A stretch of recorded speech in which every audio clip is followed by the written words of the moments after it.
Welcome to the Methodical Marketer's Guide to Greatness. Learn how to use what you have to get to where you want to be in marketing and business. I read a post on LinkedIn a while back. I don't remember who wrote it, but the post said that your customer buys the hole, not the drill.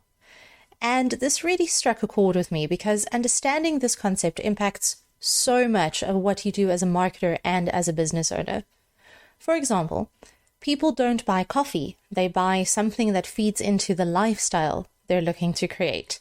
People don't buy clothes. They buy status symbols. Ready-made meals aren't about the food. It's about the convenience, the time people save on cooking.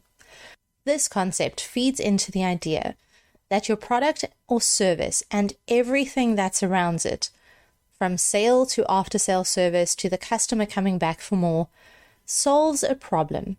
And you need to figure out what that problem is. What's interesting, though, is that you could be completely wrong about the problem that you think you are solving. So now you may be asking, why bother? If you could be wrong about the problem you think you are solving, why bother figuring out the problem in the first place? Because understanding the customer's problem is an iterative process. For those of you who don't know, an iterative process is somewhat of a repetitious process where you come up with an idea, test your idea, evaluate your findings, and make tweaks to your idea. Each iteration improves on the one that came before. Now, the concept of an iterative process is generally used in the design and development of products and systems and so on. But for the purposes of understanding the customer problem, approaching it from an iterative point of view would involve a lot of conversations with your customers and clients. You start off by hypothesizing your problem. For example, you can say that you believe that your ready-made meals are addressing the fact that your customers don't have enough time to cook a meal at home. You then talk to your customers, whether this is through a survey, actual live customer interviews, either face-to-face or on the phone, or through focus groups.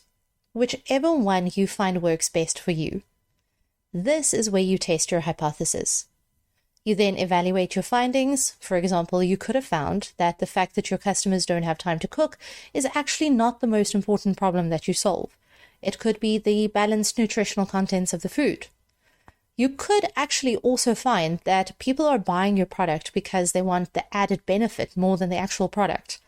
A great example of this is the Tazos that used to come in packets of crisps years ago, or how Amazon was founded with the idea of being an online bookstore. For ready-made meals, it could be something like the packaging in which the meals come works really well as food storage containers. You then take the information you learned during your testing phase, tweak your marketing message and positioning, see the impact that it has, and do it all over again. The cycle also doesn't have to be continuous.